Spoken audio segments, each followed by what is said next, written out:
Hey guys, I'm Alexa. And I'm Ashley. And we're 3 Peas in the Pod. Today, we're going to be talking to you about the Dremel. The Dremel is a really versatile tool that can be used on a wide range of materials, including wood, metal, and stone. Today, we're going to be using it to make this really cute smiley face tissue box. Now, before we start, let's go through safety again. First, tie back any long hair. Next, remember to take off all dangling jewelry. And remember to pull back all long sleeves. And finally, don't forget to put your safety glasses on. Also, remember to always wear closed-toed shoes when you're working with any machine.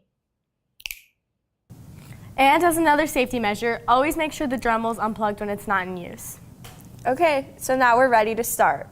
There are many different bits that can be used in the Dremel. To replace them, hold down the lock button near the top of the tool and use a small wrench to loosen the bit. Once you have your new one in, use the same wrench to tighten it. Now, to cut the wood pieces, we're going to use this bit to get a clean line. This drum is good for sanding down any rough edges. To carve the wood, we're going to use these small metal bits. And to drill the holes for the screws, we're going to use the drill bit.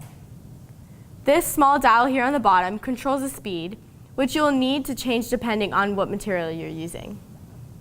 So let's start by cutting out the front piece of this box. Now that this is done, we'll cut out the legs. While we didn't use a Dremel for this, we think that it's important to show you how you can use a miter box to cut 45-degree angles. To do this, line up your piece of wood with this slit, align your saw, and cut. Next, let's carve out the face. Using this small metal bit, trace over your drawing. It's as easy as that. Once your pieces have been cut out, use the sanding attachments to smooth out the edges. The face is now ready to be attached to the rest of the box. To do this, we're going to use hinges and screws. First, using the Dremel, drill holes where you want the hinges to be. Next, insert your screws.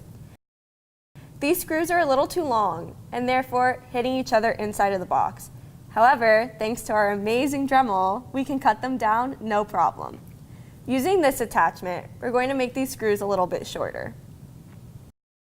And just like that, you have this super awesome tissue box. We hope that you learned some of the many things you can do with the Dremel by watching this video. That's it for now, but we'll see you next time. But as of right now, we're still 2 peas in the pod.